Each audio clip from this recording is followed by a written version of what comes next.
என்னடா ட்ரெய்லர் எதிர்பார்த்த அளவுக்கே இல்லையே, அப்போ படம் ரொம்ப ஒஸ்ட்டாக இருக்குமா அப்படிங்கிற மாதிரி தான் நான் எதிர்பார்த்தேங்க. அதே சமயம் வந்து 3.5 மணி நேரம் 3 மணி நேரம் அப்படிங்கிற அந்த டூரிசன் டைம்லாம் நம்ம வந்து கேட்குறப்ப நமக்கு உண்மையிலே வந்து எப்படி தான் உட்கார போகிறோம், எப்படி தான் வந்து எப்படி சொல்கிறதுனா வச்சக்கண்ணு வாங்காமல் பார்க்க போகிறோம், உண்மையிலே வந்து ஸ்க்ரீனை விட்டு நாம் வந்து அங்கிட்டு இங்கிட்டும் திரும்புவோமா, ஃபோன்லாம் கையில் எடுப்போமா, நோண்டுவோமா அப்படிங்கிற ஏகப்பட்ட கொஸ்டின் எனக்குள்ளே இருந்துச்சு. ஸோ எல்லா கொஸ்டினுக்குமே வந்து சுகுமார் அவர்கள் படம் ஸ்டார்ட் பண்ணி 20 நிமிஷத்தில் பதில் சொல்லிட்டார். படத்தோட என்ட்ரோவில் அல்லு அர்ஜுன் இவங்களோட அறிமுக காட்சியில் பார்த்தீங்கன்னா ஒரு ஆக்ஷன் சீக்வன்ஸோடு தான் ஆரம்பிக்கிறாங்க. ஸோ இந்த ஆக்ஷன் சீக்வன்ஸ் கட் பண்ண உடனே வந்து டைரக்டர் சுகுமார் அவர்கள் படத்தோட கதைக்குள்ளே போயிடுறாரு.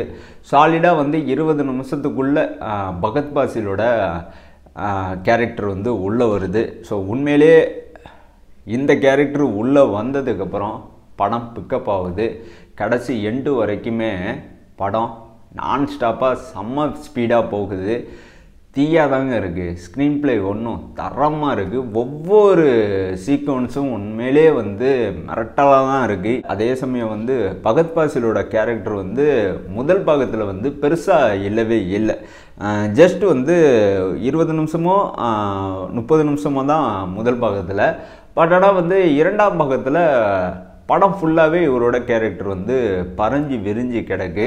ஸோ போட்டி போட்டு மனுஷன் வந்து நடிச்சிருக்காரு, மிரட்டி விட்டுருக்காரு. ஸோ முதல் பாகத்தில் இவரோட கேரக்டர் வந்து பெருசாக இல்லை அப்படின்னு சொல்கிறவங்களுக்கு இரண்டாம் பாகத்தில் போதுமான அளவுக்கு இவரோட ரசிகர்களுக்கு தீனி போட்டிருக்காரு சுகுமார் அவர்கள். அதே சமயம் பகத் பாசிலோட கேரக்டர் பார்த்திங்கன்னா கொஞ்சம் கிரேசியாகவும் கொஞ்சம் சைக்கத்தனமாகவும் வந்து சுகுமார் அவர்கள் ரைட்டிங் எழுதியிருக்காரு.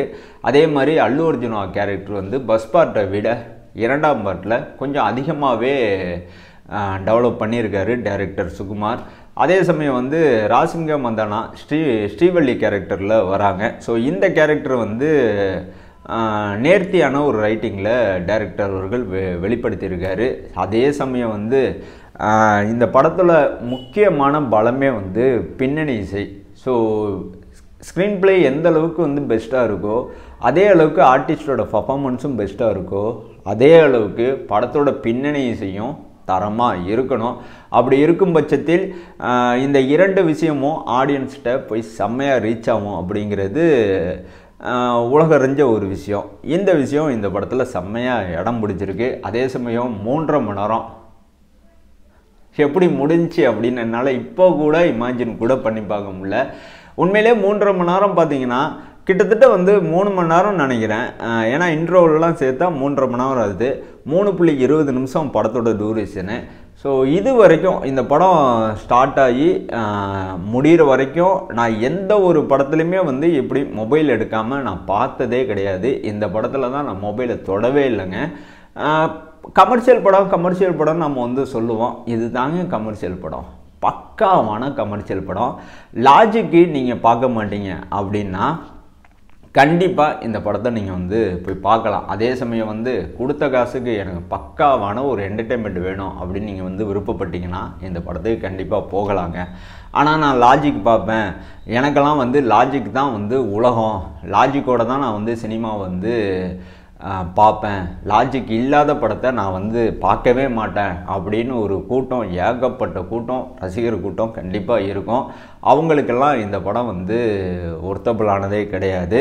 பட் ஆனால் என்டர்டெயின்மெண்ட்டு வேணும், அதே சமயம் வந்து மசாலானு ஒரு கமர்ஷியல் படம் வேணும் அப்படின்னு நினைக்கிறவங்களுக்கு இந்த படம் தாராளமாக வந்து நீங்கள் போய் பார்க்கலாம். அதே சமயம் வந்து இந்த படம் முழுக்க ஒரு எப்படி சொல்கிறதுனா ஃபயரான ஒரு மூடில் தான் இருக்குது. ஸோ அல்லு அர்ஜுனாவோட பர்ஃபார்மன்ஸு ஃபஸ்ட் பார்ட்டை விட செகண்ட் பார்ட்டில் தெரிக்குது. அதே மாதிரி பகத் பாசிலோட கேரக்டரு உண்மையிலே வந்து ரொம்ப சைக்கோத்தனமாகவும் கிரேசியாகவும் தான் இருக்குது. நடிப்பில் மனுஷன் வந்து மிரட்டி விட்டார். எந்த இடத்துலையுமே வந்து பகத் பாசில் அப்படிங்கிற ஒரு அந்த நடிகர் வந்து வெளியில் தெரியவே இல்லை. சிகந்தா அப்படிங்கிற இந்த எஸ்பி கேரக்டர் மட்டும்தான் இந்த படத்தில் வந்து நம்மளால் வந்து பார்க்க முடிஞ்சிச்சு. ஸோ முதல் பாகத்தில் வந்து பகத் பாசிலுக்கு பெருசாக இடம் இல்லாதனால இவரோட கேரக்டர் வந்து அந்தளவுக்கு டெவலப் பண்ண முடியல அப்படிங்கிற வருத்தத்தை வந்து பகத் பாசில் ஒரு இன்டர்வியூவில் வந்து ரொம்ப வருஷத்துக்கு முன்னாடி சொல்லியிருந்தார். பட் ஆனால் இந்த படத்தில் இவரோட கேரக்டருக்கு முக்கியத்துவம் கொடுக்கப்பட்டிருக்கு. ஸோ இவரோட கேரக்டரை சுகுமார் அவர்கள் செம்மையாகவே எழுதியிருக்காரு. ஸோ பட் ஆனால் வந்து பகத் பாசிலோட அந்த எண்டு தான் வந்து என்னால் வந்து ஏற்றுக்க முடியாத ஒன்றா இருக்குது. அதே சமயம் வந்து இந்த படத்தில் வந்து சிறப்பம்சம் ஏகப்பட்டது இருக்குங்க. பர்டிகுலராக வந்து எபிசோடாகவே நான் சொல்லிடுறேன். இந்த படத்தில் வந்து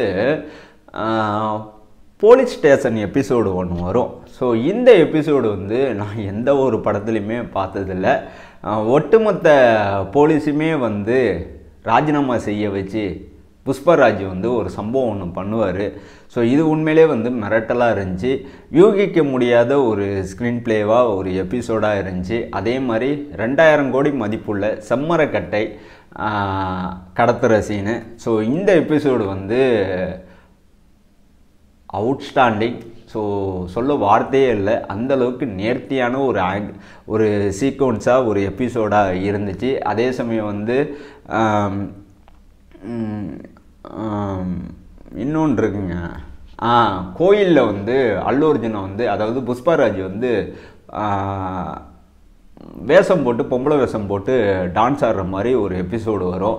இந்த எபிசோடு வந்து படத்தோட கதைக்கு வந்து தேவையான ஒன்றா அப்படின்னு கேட்டிங்கன்னா இல்லவே இல்லை தான். பட் ஆனால் வந்து ஒரு கமர்ஷியலான ஒரு ஃபார்மெட்டுக்கு ஒரு என்டர்டெயின்மெண்ட்டான ஒரு பர்பஸுக்கு இந்த மாதிரி ஒரு எபிசோடு இந்த மாதிரி ஒரு சீக்வன்ஸ் கண்டிப்பாக வந்து தேவைப்படுது. பட் ஆனால் வந்து எமோஷ்னலாக வந்து இந்த சீக்வன்ஸை வந்து டைரக்டர் சுகுமார் அவர்கள் கன்வே பண்ண விதம் வந்து உண்மையிலே வந்து ஹாப்டாக இருந்துச்சு.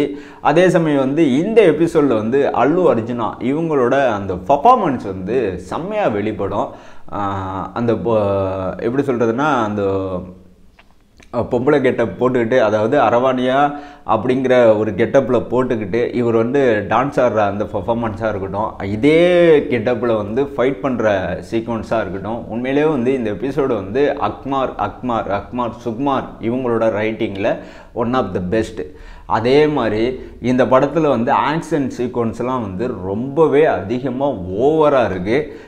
எந்த இடத்துலையுமே வந்து இமேஜின் கூட பண்ணி பார்க்க முடியல. இப்படி இல்லாமல் ஒரு மனுஷன் வந்து சண்டை போடுவான், இப்படி இல்லாமல் ஒரு சண்டை வந்து நடக்கும் அப்படிங்கிற மாதிரி தான் நமக்கு தோணுது. பட் ஆனால் வந்து இந்த புஷ்பராஜ் அப்படிங்கிற ஒரு கேரக்டரோட அந்த ஃபயரான ஒரு ஆட்டிடியூடுக்கு இந்த மாதிரி ஒரு ஆக்ஷன் சீக்வன்ஸ் தான் தேவைப்படும் அப்படிங்கிறத டைரக்டர் வந்து புரிஞ்சுக்கிட்டு அதுக்கு தகுந்த மாதிரி ஆக்ஷன் சீக்வன்ஸை வந்து எழுதியிருக்காப்புல. ஸோ இந்த படத்தில் இடம் பிடிச்ச எல்லா ஆக்ஷன் சீக்வன்ஸுமே வந்து ஓவராக இருந்தாலும் படத்தோட கதைக்கும் படத்தோட அந்த திரைக்கதைக்கும் படத்தோட அந்த மேக்கிங்க்கும் எந்த அளவுக்கு இடைஞ்சலாக இல்லவே இல்லை. நல்லாவே இருக்குது, நல்லா இருக்குது ஆக்ஷன் சீக்வன்ஸ் நல்லா இருக்குது. அதே மாதிரி படத்தோட ஒளிப்பதிவு உண்மையிலே வந்து டிஓபியோட ஒர்க்கு வந்து அவுட்ஸ்டாண்டிங். அதாவது டிஓபி என்ன பண்ணியிருக்காருன்னா ஒவ்வொரு ஃப்ரேம்லேயும் வந்து பூந்து விளாண்டுருக்காரு. ஸோ தரமான ஒரு ஒளிப்பதிவு இந்த படத்தில் இடம் பிடிச்சிருக்கு. இந்த படத்தோட எடிட்டிங்கு சொல்லவே வேணாம், அவுட்ஸ்டாண்டிங்காக இருக்குது. ஏன்னா ஒரு டைரக்டரோட அந்த ஸ்க்ரீன் பிளே எந்த அளவுக்கு பேசப்படுமோ அதே அளவுக்கு எடிட்டரோட பங்கும் கண்டிப்பாக இருக்குங்க. அப்படி இருக்கும் பட்சத்தில் தான் ஸ்க்ரீன் பிளே தரமாக பேசப்படும். எடிட்டிங்கில் ஓரளவுக்கு வந்து சொதப்பல் ஏற்பட்டுச்சுன்னா வச்சிங்கன்னா கண்டிப்பாக வந்து இந்த ஸ்க்ரீன் பிளே வந்து நேர்த்தியாகவே இருக்காதுங்க. இந்த படத்தோட ஸ்க்ரீன் பிளே நல்லா இருக்குது அப்படின்னு இங்கே எல்லாருமே வந்து சொல்லிகிட்டு இருக்காங்க. படம் பார்த்த எனக்கும் அப்படி தான் தோணுது. அதே சமயம் வந்து இந்த மாதிரி ஒரு பாராட்டெல்லாம் வந்து எடிட்டருக்கும் போய் சேரணும். ஏன்னா எடிட்டரோட பங்கு இந்த படத்தில் ரொம்பவே அதிகம். ஏன்னா ஒவ்வொரு ஃப்ரேம்லையும் எடிட்டிங்கு தரமாக இருக்குது. ஸோ எடிட்டிங்கு பிசு தட்டாத ஒரு எடிட்டிங்கை என்னால் வந்து பார்க்க முடிஞ்சுங்க. அதே சமயம் வந்து டிஎஸ்பி இவங்களோட இசை ஒவ்வொரு பாட்டுலேயும் வந்து அனல் பறக்குது. பட் ஆனால் வந்து எந்த பாட்டுமே வந்து படம் பார்த்துட்டு வெளியில் வந்ததுக்கப்புறம் மனசுலேயும் நிற்கலை, மைண்ட்லேயும் நிற்கலை. சும்மா பார்த்துட்டு அதோட கடந்து போகிற மாதிரி தான் இருக்குது. அதே மாதிரி பின்னணி இசை சாம்சியோட ஒர்க்கு வந்து கடைசியில் தான் நமக்கு வந்து தெரியும். ஏன்னா படத்தோட ஸ்டார்டிங்கில் பார்த்தீங்கன்னா டிஎஸ்பியோட ஒர்க்கு தான் வந்து நம்மளால் வந்து பார்க்க முடியுது. படத்தோட எண்டிங்கில் ஒரு ஆக்ஷன் சீக்வன்ஸ் ஒன்று வரும். அதாவது படத்தோட கிளைமேக்ஸ் ஒட்டி ஒரு ஃபைட் சீன் ஒன்று வரும். இந்த ஃபைட் சீனில் சாம்சியோட பேக்ரவுண்ட் ஸ்கோரு மிரட்டலாக இருந்துச்சு. அதே மாதிரி நான் சொன்னேன்ல, கோயிலில் வந்து அல்லு அர்ஜுனா வந்து அதாவது புஷ்பராஜ் வந்து பொம்பளை வேஷம் போடுற மாதிரி ஒரு சீக்வன்ஸு. இந்த சீக்வன்ஸுக்கும் பேக்ரவுண்ட் ஸ்கோர் வந்து ஐ திங்க் வந்து சாம்சி தான் பண்ணியிருப்பார் அப்படின்னு நான் நினைக்கிறேன். ஏன்னா பேக்ரவுண்ட் ஸ்கோரில் வந்து எந்த அளவுக்குமே வந்து நாய்ஸே இல்லைங்க. நேர்த்தியான ஒரு சவுண்டு மிக்சிங்கை நம்மளால் வந்து உணர முடிஞ்சு. ஸோ கிட்டத்தட்ட வந்து இந்த படத்தை பொறுத்த வரைக்கும் பின்னணி இசையில் எந்த ஒரு குறையுமே இல்லைங்க. ஆனால் என்ன, சாம்சி வந்து எந்த எபிசோடு வந்து பின்னணி இசை பண்ணார், தேவி ஸ்ரீ பிரசாத் வந்து எந்த எபிசோடு வந்து பின்னணி இசை பண்ணலை அப்படிங்கிற ஒரு கன்ஃபியூஷன் மட்டும்தான் இருக்குது. இது ப்ரொடக்ஷன் ஹவுஸ் வந்து தெளிவுபடுத்தினா நல்லாயிருக்கும். மேபி என்ன பண்ணுறாங்கன்னு நம்ம வந்து பொறுத்திருந்து பார்ப்போம். அதே சமயம் இந்த படத்தில் வந்து எந்த அளவுக்கு ஆக்ஷன் சீக்வன்ஸ் வந்து மெருகேறப்பட்டிருக்கோ அதே மாதிரி எமோஷ்னலும் இந்த படத்தில் இருக்குது. மனைவிக்கும் கணவனுக்கும் இருக்கிற எமோஷ்னல் வந்து நல்லாவே ஒர்க் அவுட் ஆகிருக்கு. அதே மாதிரி எப்படி சொல்கிறதுனா பையனுக்கும் அம்மாவுக்கும் இருக்கிற சின்ன சின்ன எமோஷ்னல் அந்த ட்ராமா வந்து நல்லாவே ஒர்க் அவுட் ஆகிருக்கு. அதே மாதிரி இந்த படத்தில் அண்ணனுக்கும் தம்பிக்கும் இருக்கிற அந்த எமோஷ்னல் ட்ராமாவும் செம்மையாக ஒர்க் அவுட் ஆகிருக்கு. கடைசி கிளைமேக்ஸில் நல்லாவே வந்து வேலை செஞ்சுருக்கு. ஏன்னா இந்த படத்தில் வந்து எமோஷ்னலுக்கு சுகுமார் அவர்கள் முக்கியத்துவம் கொடுக்கலன்னு இங்கே யாருமே சொல்லவே முடியாது. எமோஷ்னலுக்கு முக்கியத்துவம் கொடுத்துருக்காரு.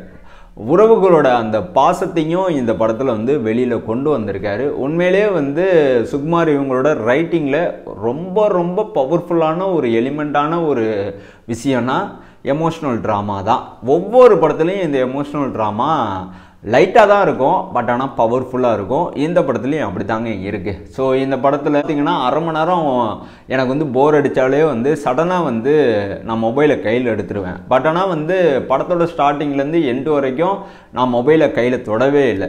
3.5 மணி நேரம் எப்படி ஓடி முடிஞ்சு அப்படின்னு என்னால் வந்து இப்போ கூட நம்பவே முடியல. அந்தளவுக்கு ஒரு பக்காவான ஒரு கமர்ஷியல் படத்தை நான் வந்து பார்த்துட்டு உங்ககிட்ட சொல்லிகிட்டு இருக்கேங்க.